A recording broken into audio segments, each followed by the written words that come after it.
Hello and welcome to the unboxing video for the Buzzaround Carry-On, model number GB120. This is a mobility scooter made by Golden Technologies. It's one of the newest scooters released in 2020.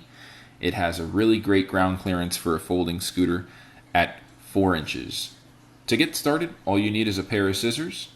Simply cut the tape on the box carefully at an angle and pry open the lid on the box. You can remove the safety flag and then remove the components. There's a cup holder, the bag with the charger. You'll find the user manual tucked in the scooter afterwards. Just remove the styrofoam blocks out of the box and put them to the side. We do recommend holding on to all of the packaging, including the box, for at least 5 days so that you can return it if you need to. Once you have the styrofoam blocks from the top removed, you can go ahead and start removing the chair. Put it aside carefully, not to scratch the chair. Once you're ready to remove the scooter from the box, simply grab the handle from the rear and the front. You may need 2 people, but it is a lightweight travel scooter, so one person may be able to lift it up, depending on the person. Simply go ahead and take the box, get it out of the way to leave some floor space so that you can get to work assembling the scooter. There's not much to it. You don't need a ton of room. Again, you just need a pair of scissors to open the box. There is an Allen key that comes with the scooter, which will show you how to use to install the cup holder, but really there's nothing to it. Once you have the plastic sheeting removed, all you need to do is then begin to unfold the scooter, which is a very simple process. Look for the yellow lever on the right side of the steering wheel, or the handlebars. Press that in and then lift the tiller handlebar. That yellow lever will control the tiller adjustment and allow you to fold it all the way down and all the way up. The user manual is tucked under the seat platform, which you can go ahead and raise up. To put it down, you pull the press pins out on each side. There's a press pin on the left and right side, which you can use to push it back down. In the middle of the platform, there's a hole, which is the female connection point for the seat post platform. The seat itself has the male connection point, and there's a yellow lever which you'll have to press in while dropping that male insert into the connection point for the seat platform. So again, you will need to hold that yellow lever up while dropping that seat in, and you will have to also pull it up to remove the seat as well. That's what the yellow lever is for. It's for removing and installing the seat. Once the seat is on, you're actually just about ready to go. We're going to go ahead and grab the keys, which you'll find in the bag with the cup holder. But right now we're also just going to show you how the charger works, and also show you something very important about the operation of this scooter when you first receive it. It will not operate until the power fuse is installed. There are 3 simple steps to install the power fuse. You're going to unscrew the 2 cover screws that we're demonstrating right now. You're going to remove the safety sheet that tells you, and there's a diagram that shows you what you're doing with the fuse.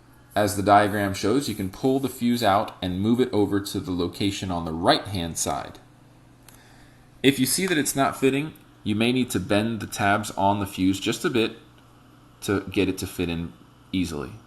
Once you're done, tighten the 2 screws for the cover back on, and we want to go ahead and take the time to show you the brake switch.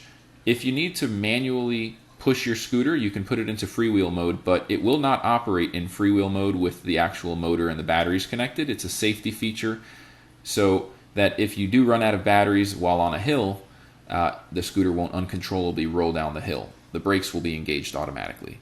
So again, just make sure the brakes are engaged before powering up the scooter. Take a look at your user manual to understand how the scooter works and any fault codes that you may be hearing.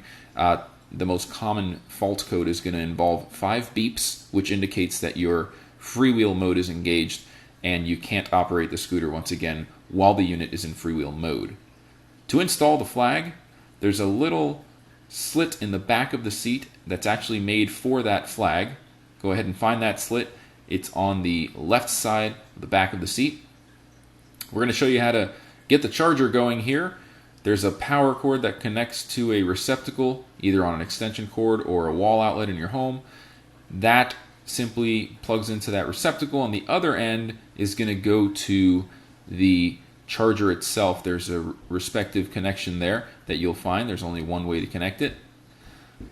So once that's installed, you can go ahead and get the power to the charger. We use an extension cord. You'll notice that there's a green light when the charger is powered on, and when you connect it to your scooter, if the battery's not fully charged, that green light will turn a different color. And then once it's fully charged, it'll turn green again. So here we're going to show you the connection port. It's an XLR charger. The battery indication light is red, indicating that it's charging. Now we have the cup holder, and with the cup holder, you're going to find the keys. The keys are in the same bag as the cup holder, so we're going to put aside the cup holder and get the keys out, stick it in the ignition for now. You do get a spare key, so make sure to keep that spare key someplace safe. It's not advised to keep it with the main key. Installing the cup holder is fairly simple. There is an Allen key that comes with the bag that the cup holder is in. You're going to want to grab that and remove the 2 black screws on the right side of the tiller with the Allen key. You're going to use those same 2 screws to install the cup holder. Make sure that the cup holder is in the right direction, facing upwards, and then simply install the 2 screws through the circular holes found at the base or the back of the cup holder, as we're showing you here in this demonstration. You can simply get the screws in there very loosely in the beginning just to have the bracket hold itself up on the tiller, and then go back and simply tighten them firmly.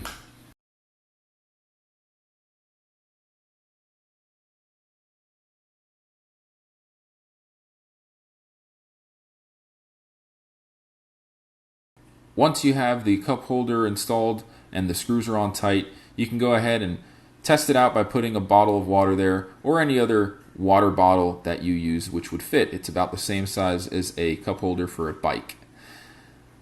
That about wraps up the assembly of this scooter. We're going to go ahead and show you just how easy it is to fold it and unfold it. But first, let's take a look at the battery. The battery is a lithium battery. You simply push the big button that says push and then lift it up. It's very easy to remove. You can get replacement batteries, and there's also an XLR charging port on the battery which you can use to charge the battery while it's off of the unit.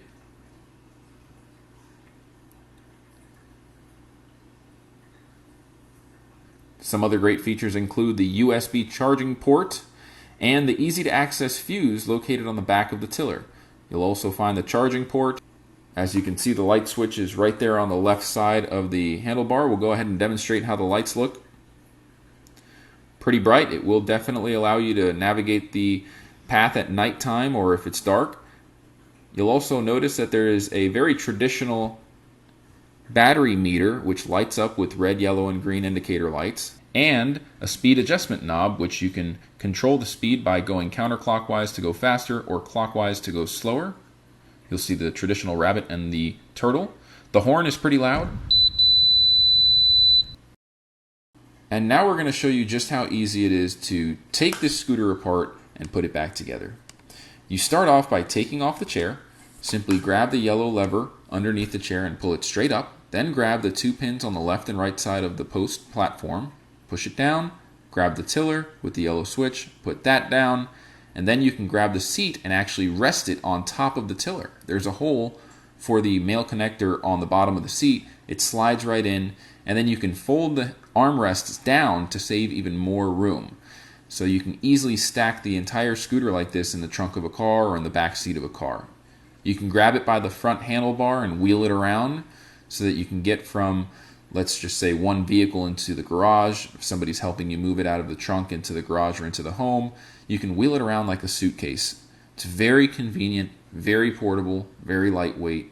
It's a very smooth ride. It has all the features that you would want in a new, modern, luxury type of mobility scooter. We love it, hands down. It's one of our favorite folding mobility scooters. We offer it with tax-free sales and free shipping. If you have any further questions about this scooter, you can always contact our friendly sales staff at mobilityscootersdirect.com.